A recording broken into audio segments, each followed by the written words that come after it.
नमस्कार। पिछले प्रकरण में हम लोगों ने बात की थी कि कैसे कैसे संस्कार होते हैं बच्चे के बड़े होने के बाद, जब अब आकार और बड़ा होता जा रहा है, उस बच्चे का, उस चेतना का और बड़ा आकार होता जा रहा है। अब उसका विद्या भी खत्म हो चुकी है, वो विद्या खत्म करके वो घर लौट रहा है। तो कौन से होंगे वो संस्कार जो उसके बाद वो करेंगे? तो आज हमारे साथ हैं संजय शर्मा जी, जो कि योगा टीचर, साथ में योग लाइफ कोच, एक अच्छे स्टूडेंट काउंसलर, उसके अलावा एक बहुत ही अच्छे टीचर हैं। तो आपका बहुत बहुत स्वागत है। आप अपने बिजी शेड्यूल में से अपना टाइम निकाल के आए।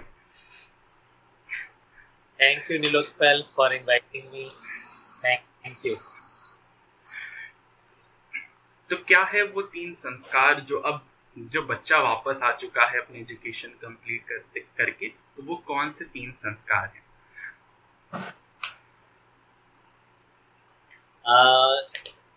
दरअसल जब हम गुरुकुल में होते हैं तो विद्यारंभ किया, विद्या अध्ययन किया, विद्या प्राप्त करनी, है ना? तो अब होता है केशांत संस्कार। इस संस्कार में एक्चुअली आप यूं समझो जैसे आज के जमाने में हमने जब पढ़ाई करा दी उनको, तो अब हम उसको तैयार करते हैं समाज के अन्य कार्य करने के लिए। इस संस्कार में हम उसका एक तरह से काउंसलिंग करते हैं, उसको ये बताते हैं कि तुम्हें आगे चल करके समाज में ये करना होगा। आप देखो आजकल के जमाने में क्या है, अभी इस समय में मॉडर्न एजुकेशन में हमें एक बहुत जबरदस्त शिकायत है इस एजुकेशन सिस्टम से। हम लोग बोलते हैं क्या कि जो हम पढ़ते हैं वो हमारे लाइफ में काम नहीं आता। ये जो हमने थीटा स्क्वायर और ये सब जो पढ़ा है वो कनेक्ट नहीं होता हमारे समाज से या हमारे काम से, है ना? बहुत बार ऐसा आपने सुना होगा। इवन जो लोग अकाउंटेंसी पढ़ करके आते हैं, अकाउंटेंसी जैसा practical subject, even physics, chemistry में भी जो हम पढ़ करके आते हैं, और जब हम अपना जीवन शुरू करते हैं, जब हम काम करना शुरू करते हैं, तो वो एक डिस्कनेक्ट सा फील होता है ना? हमें समझ ही नहीं आता कि अच्छा इसका इस्तेमाल क्या है, इसको करना क्या है आखिर। हाँ, तो कई बार आपने ऐसे मीम्स और ऐसे जोक सुने होंगे कि मुझे वो मैथ वाला टीचर मिल जाए जिसने हमको थीटा और गामा और क्या क्या सब पढ़ाया था, वो मिल जाए तो मैं उसे पूछूंगा ये मेरे किस काम का था। तो बेसिकली केशांत संस्कार जो है वो आपको यही कमी को दूर करता है। माने आपने जो पढ़ा है वो आपके जीवन में कैसे काम आएगा ये सिखाता है, इससे वो कनेक्ट कराता है। जैसे आजकल बहुत सारे बोलते हैं कि एक ब्रिज कोर्स का आवश्यकता है, आप पढ़ लिख करके आए, एमबीए करके आए, बट एक्चुअली अगर आपको एमबीए मैनेजर बना दिया जाए, किसी जगह पे कोई पोस्ट दे दी जाए, तो you won't be able to manage everything. तो उस टाइम पर आपको आवश्यकता होती है कि नहीं भाई, प्रैक्टिकल लाइफ अलग होता है, हम बोलते हैं ना, और जो थ्योरेटिकली हम पढ़ के आए वो अलग होता है। तो बेसिकली ये जो केशांत संस्कार है वो उस थ्योरेटिकल और प्रैक्टिकल को कनेक्ट करता है। वो आपको बताता है कि पढ़ाई आपके एक्चुअली जीवन में इस तरह से काम आने वाली है। एक बहुत ही महत्वपूर्ण संस्कार जो भी विलुप्त होता चला जा रहा है, जिसे वापस लाने की आवश्यकता है। तो केशांत संस्कार हो गया। अब तो वो संसार के बारे में जान लिया, उसको क्या करना है। अब इसके आगे क्या? इसके बाद फिर है समावर्तन संस्कार, है ना? समावर्तन संस्कार क्या है? जैसे हमने आपको कैरियर के लिए तैयार कर दिया, now you can start your life, you can start earning, no, but the next step is विवाह संस्कार। तो विवाह संस्कार के लिए समावर्तन संस्कार आपको तैयार करता है, जिसको हम एईपी बोलते हैं, एडोलेसेंट एजुकेशन प्रोग्राम या सेक्स एजुकेशन, है ना? या हम तो सेक्स को हमारे आध्यात्म में कभी खराब नहीं माना गया है, से वो तो एक सबसे बड़ा जो सृजनशीलता है मनुष्य के हाथ में, उसका आधार है ना? माने एक मनुष्य अपने जैसा दूसरा मनुष्य पैदा कर सकता है, कि कितनी बड़ी सृजनशीलता है, वो है सेक्स एजुकेशन। तो हमारे यहाँ तो मंदिरों में भी आप देखो ऐसी मूर्तियां हैं, और पूरा एक हमारा काम शास्त्र है उस पे पूरा। तो हम उसके लिए उसको तैयार करते हैं, उसकी एजुकेशन दे करके समावर्तन संस्कार में हम उसको विवाह के लिए, या आप कह लो कि अब वो पढ़ाई लिखाई कर लिया, एजुकेशन पूरी हो गई, अब वो अपना काम भी करना शुरू कर दिया, कुछ पैसा भी अर्न करने लग गया, अब हम उसे तैयार करते हैं गृहस्थ धर्म में जाने के लिए। तो गृहस्थ धर्म में जाने का आप कह सकते हो ये पहला चरण है, ये पहली सीढ़ी है समावर्तन संस्कार। तो इस संस्कार में हम उसे एक पूरा गृहस्थ धर्म के लिए पत्नी को कैसे रखना चाहिए, परिवार का हमें कैसे पालन पोषण करना चाहिए, ये सब चीजें इस संस्कार में सिखाई जाती हैं, दी जाती हैं। एक और संस्कार जो कि गायब हो गया, ये बहुत ही जरूरी है, क्योंकि आज की युद्ध में जिस तरह से आगे बढ़ रहा है कि 2-3 महीने 1-2 साल के बाद डिवोर्स हो रहा है, एक लड़ाई हो रही है, तनाव रहता है, तो ये बहुत ही महत्वपूर्ण एक चीज है जो गायब हो रहा है, तो इसे वापस लाने की आवश्यकता है। तो अब तो ट्रेनिंग भी हो गई, तो अब शादी करते हैं। अगला संस्कार विवाह संस्कार। अगला संस्कार तो विवाह संस्कार है ना। विवाह संस्कार यानी कि दो शरीरों का नहीं, दो आत्माओं का मिलन, है ना, दो परिवारों का मिलन। हम इस संस्कार को बहुत महत्व देते हैं, हमारे सनातन पद्धति में इसका बड़ा महत्व है। और आप देखोगे पूरा का पूरा विवाह के जितने कर्म कांड हैं या जितने भी रीति रिवाज हैं, हालांकि अलग अलग जगह के रीति रिवाज में थोड़ी बहुत भिन्नता है, लेकिन वो इतने सुंदर और इतने अच्छे तरीके से बनाए गए हैं। जैसे अभी मुझे याद आ रहा, विवाह संस्कार में एक रीति होती है, हमारे यहाँ इधर थोड़ा नॉर्थ में कम है, साउथ इंडिया में बहुत ज्यादा होता है, उसको बोलते हैं काशी यात्रा। हम काशी के लोग बहुत सारे ये बात नहीं जानते होंगे, लेकिन मैं बताऊं आपको, साउथ इंडिया में ये बहुत ही अच्छा और उत्तम एक रीति है।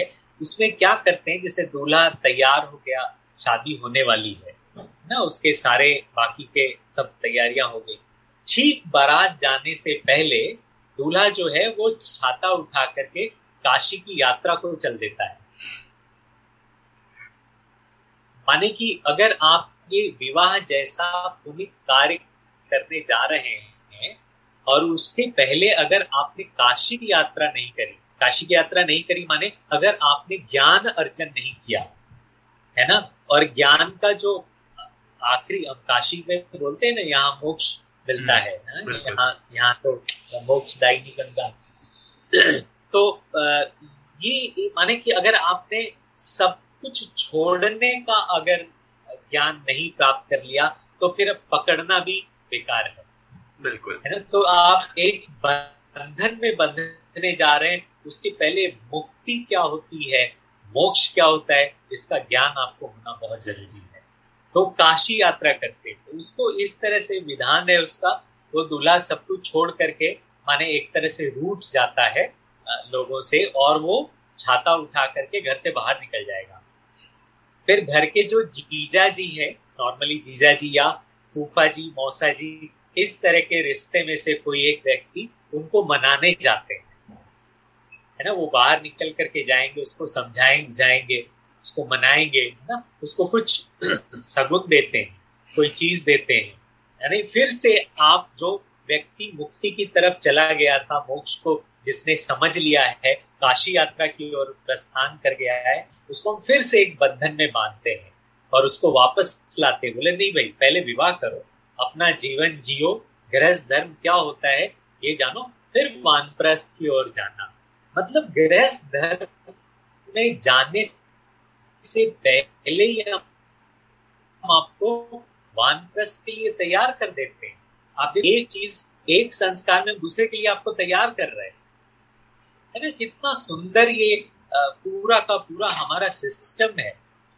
तो हम तो बहुत इसकी मतलब जितना आप इसको अध्ययन करते जाओ, जितना गहराई में देखते जाओ, उतना आपको मजा आता है, उतना अच्छा लगता है। और मैं आपको बताऊं, ये जो वो है ना फेरे लेने का विधान। बिल्कुल। तो फेरे भी बहुत सारे लोग जो है इसके बारे में थोड़ा कॉन्ट्राडिक्शन सा है। बहुत सारे लोग बोलते हैं 7 फेरे होते हैं। दरअसल वैदिक परंपरा में 4 फेरे ही होते हैं। और वो 4 फेरे क्या है? धर्म, अर्थ, काम और मोक्ष। तो धर्म, अर्थ, काम तीनों में जो दुल्हन है वो पहले होती है। यानी हम पति को आगे करते, लक्ष्मी को आगे करते, धर्म में भी, अर्थ में भी, काम में भी। लेकिन मोक्ष के टाइम पर पति आगे आता है ना। उधर मुक्ति का जो द्वार है उधर पहले हम जाएंगे, तो फिर पति आगे आकर के और वो फेरे पूरे करते हैं। फिर उसके बाद 7 वचन हैं। उन वचनों में इतनी खूबसूरती है। और 5 वचन जो है वो पति के होते हैं। तो वो जब वचन हम लेते हैं या उस वचन को सुनते भी है ना, तो वो एक बहुत बड़ा आधार है, बहुत बड़ा ज्ञान है। सारे ये जितने डिवोर्स वगैरह होते हैं ना, ये सब रुक जाए। वैसे भी हमारे सनातन धर्म में तो देखो आप, जैसे अगर मैं आपसे पूछूं कि आप मुझे बताइए डिवोर्स का हिंदी शब्द क्या है, या डिवोर्स का संस्कृत में कोई शब्द हो तो मुझे बता दें आप। संस्कृत में नहीं, उर्दू में शब्द है तलाक। उर्दू में है। हाँ, उनके यहाँ इस्लाम में ये फर्क, क्योंकि इस्लाम में विवाह जो है वो एक कॉन्ट्रैक्ट है। बट हमारे यहाँ जन्म जन्मांतर का संबंध है। हमारे यहाँ कोई भी शब्द ही नहीं है। पति पत्नी के बीच में संबंध विच्छेद का कोई शब्द ही नहीं बना, क्योंकि हमारे यहाँ ऐसा कोई विधान ही नहीं। हमारे यहाँ जब एक बार शादी हो गई वो 7 जन्मों के लिए हो गई, और 7वें जन्म में फिर जब शादी करते हैं तो अगले 7 जन्म के लिए बन जाते हैं। तो एक पत्नी धर्म हमारे यहाँ बहुत पहले से है, शुरू से ये हम मानते आए हैं और यही विधान है हमारा। तो इस तरह से हमारे फिर वो 7 वचन हैं। फिर उसमें भी बड़ा खूबसूरत है, उसके सारे आप विधान देखेंगे। आपको एक और आश्चर्य की बात, अगर आप पूरे विवाह में बैठ करके देखें तो उसमें जो हवन होता है वो किसी देवता का नहीं होता, गंधर्व का हवन करते हैं। सोम नाम के गंधर्व होते हैं, उनके नाम का हवन करते हैं। क्योंकि ये जो विवाह है वो एक सेलिब्रेशन है, एक उत्साह, एक हम अपने पीढ़ी के अंश को आगे बढ़ाने की एक परंपरा में है। हम उसमें गंधर्व के नाम से करते हैं। फिर लावा देने की जो परंपरा है, तो धान आप देखो, धान का बीज पहले एक खेत में डलता है, फिर थोड़ा पैदा हो जाता, फिर वहां से निकाल करके उसको जब दूसरे जगह लगाते तब वो फलता फूलता है। माने कि जो लड़की है वो जिस घर में पैदा हुई, बड़ी हुई, फिर उसको जब दूसरे घर में रखते हैं हम, तब फिर उसका और पालन पोषण और वो समाज के उपयोग में फिर आती है इस तरह से। तो बड़े सुंदर विधान है ये सब, सारे संस्कार जो हैं वो अद्भुत है। यही तो भारतवर्ष की खूबी है कि हर संस्कार में, हर मौसम में एक नया त्योहार है, ताकि हम खुशी के साथ सब साथ मिलकर रह सकें। विवाह एक बड़ा संस्कार जो बहुत ही जागरूकता के साथ लोग बहुत खुशहाली के साथ सब साथ मिलकर आते हैं, और इसी के साथ जो चेतना है वो अब आगे बढ़ रही है अपने आखिरी संस्कार की ओर।